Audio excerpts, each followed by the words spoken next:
배우 유아인을 아시나요? 영화 베테랑에서 어이가 없네 라는 희대의 유행어를 남기며 광기 어린 재벌 3세 연기를 보여주었는데, 이 모든 게 단순히 연기가 아닌 실제로 맞대응하는 게 아니냐는 의혹으로 검찰 수사가 진행되었고, 유아인에게 징역 4년을 구형해 달라고 요청한 상황에서 갑자기 한 남성이 등장해 유아인에게 뒤를 당했다고 고소를 해 화제가 되고 있습니다. 그의 주장에 따르면 오피스텔에서 유아인과 함께 잠을 자고 있었는데 잠에서 깨고 나니 뒤쪽이 아팠다며 그를 고소한 것인데요. 이로써 또 한 번 조용하던 유아인의 깨이설이 수면 위로 떠오르고 있는데, 지금 바로 배우 유아인의 파란만장한 소식을 전해드리겠습니다. 유아인의 깨이 소문 같은 경우 굉장히 오래전부터 이어지고 있었습니다. 그래서 과거에도 유아인은 자신의 소문에 대해 해명을 한 적이 있을 정도로 굉장히 싫어했죠. 사건의 발단은 평소 행동과 말투로도 누리꾼들 사이에서 말이 많았지만, 영화 베테랑, 완득이 등 다양한 작품에 출연해 뛰어난 연기력을 인정받고 있던 상황에서 한 남자와의 사진으로 인해 그의 사생활이 주목받게 됩니다. 처음 소문이 퍼진 곳은 유아인이 자줏빛 소파에 앉아 립밤을 바르는 사진이 소문의 시작이었는데, 이 소파는 유명 클럽에 있는 소파라는 이야기로 인터넷에 돌며 동성애자라는 소문이 증거처럼 떠돌았고, 실제로 그곳에서 봤다는 목격담도 나오면서 커뮤니티에서 동조하는 분위기로 흘러가며 소문이 확산되었던 것이죠. 이후 유아인과 커밍아웃 작가인 최하늘 작가와 SNS에 서로의 사진을 업로드해 유아인의 소문이 다시 대두되며 이들의 관계에 대한 다양한 추측들이 나오기 시작했는데요. 해당 사진은 유아인의 얼굴 위에 누군가의 손이 올려져 있는 모습이었는데, 그 손의 주인공은 최하늘 작가라는 것을 타투를 통해 알 수 있었습니다. 이와 비슷한 컨셉의 사진이 유아인의 인스타에서도 올라오면서 보통 친구 관계에서는 하기 힘든 우정 행위인지 스킨십인지 모를 모습을 보여주면서 이들이 친구 관계를 넘어서서 연인의 관계를 가지고 있는 것 아닌가 하는 의혹이 생겼던 것이죠. 하지만 최하늘 작가는 유아인과 스캔들에 휩쓸리자 SNS에 성소수자 마크가 새겨진 모자 사진을 업로드하며 네티즌들 사이에서는 커밍아웃이 아니냐는 의혹까지 제기했죠. 그리고 최하늘 작가의 작품들은 성수자의 뜻을 담은 것으로 유명하며, 과거 전시전 인터뷰를 통해 자신이 성소수자임을 밝히기도 했고, 최하늘 작가의 정체성 때문에 유아인도 덩달아 소문이 사실이 아닌가 하는 의혹이 더 크게 퍼지게 되었습니다. 특히 그림 속에서 유아인, 최하늘과 유사해 보이는 남성 둘이 손을 잡고 있는데, 전나환 작가는 이 그림을 실제로 동거하고 있는 깨이쌍과 그들이 사는 집을 가족사진 구도로 포착해냈다 고 인터뷰해 더욱 누리꾼들 사이에서 소문이 사실이 아니냐고 더욱 의심을 사게 되었습니다. 심지어 여기에 불을 붙이는 사건인 맞땡의 논란의 중심에 서 있는 가수 연습생 출신인 한서희가 인스타에 한 이태원 클럽 간판을 게시하며 유땡땡 단골게이 클럽 이태원? 라는 답글을 달았고, 실명을 보여주지 않았지만 누리꾼들 사이에서는 이 소문이 유아인이라고 추측을 했죠. 하지만 이때까지는 그가 말하던 것처럼 끼워 맞추기식 소문에 불과했습니다. 그가 커밍아웃을 한 것도 아니고 그들이 부끄러워하기를 바랐다, 부풀려지고 와전되고 왜곡된 소문이라며 이 모든 소문에 대해 굉장히 불쾌함을 드러내기까지 했죠.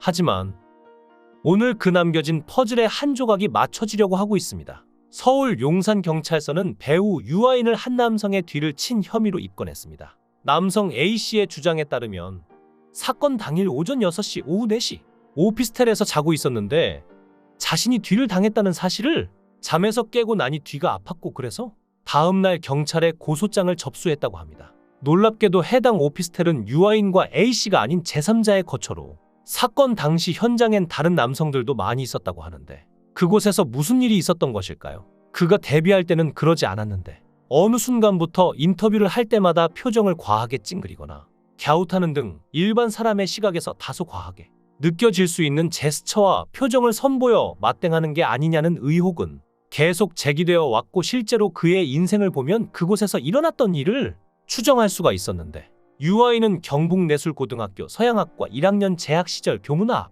캐스팅을 당해 2003년 라면 광고로 데뷔하였습니다. 당시 매니지먼트 관계자가 대구에 들른 김에 예고에 찾아왔고 유아인에게 일해보지 않겠냐며 제안을 했고, 부모님의 반대가 거셌지만 무작정 홀로 서울에 가게 되는데, 이때부터 혼자만의 시간을 굉장히 많이 보내게 됩니다. 심지어 서울미술고등학교로 전학했으나 학교는 내 인생에 별 의미를 주지 못한다 며 곧이어 자퇴했고, 학창시절의 선생님이라는 존재에 대해서 회의적인 학생이었다며 고등학생들이 스트레스를 풀 데가 없고 억눌린 스트레스가 다른 쪽으로 폭발한 것 같다고 인터뷰를 통해서 털어놓기까지 했죠. 그렇게 서울에서 홀로 생활하게 된 유아인은 고시원이나 기획사 숙소에서 지냈고 학교를 그만두었기 때문에 친구가 없어서 한동안 외로운 시기를 보내기 시작합니다. 서울 생활 초반에는 자금 관리에 서툴러서 여러 가지 어려움을 겪었지만 부모님의 도움이 필요 없다고 말하면서 집을 나왔기 때문에 부모님에게 의지할 수가 없었고 혼자서 어떻게든 살아가려고 노력했죠. 이 모든 억눌린 스트레스가 자아에까지 이어지게 되고 훗날 지금의 유아인으로 성장하게 되는데요. 그렇게 서울로 홀로 상경한 유아인은 처음부터 배우나 연기에 대한 거창한 꿈을 갖고 있지도 않았고 무작정 살고자 노력했습니다. 심지어 데뷔 전에는 솔로 아이돌 가수로 데뷔하기 위해 보컬 트레이닝을 받았지만 재능이 없다는 평가를 받고 가수 준비를 그만두고 연기자로 전향했는데 그마저도 탈락의 고배를 마시고 수차례 좌절을 겪었죠.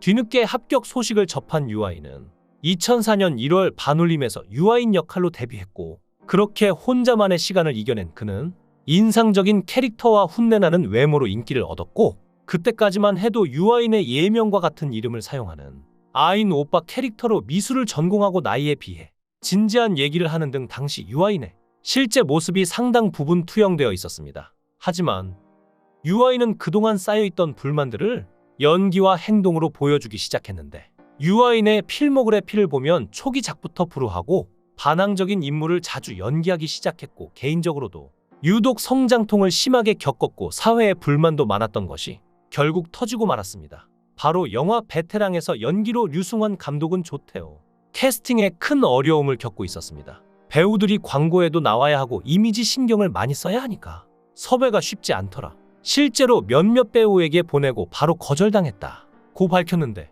유아인이 처음 받은 시나리오에는 조태호에 대한 부연 설명이 많이 적혀 있었고 유아인은 류승환 감독에게 감독님, 이 인물 설명이 너무 많아요.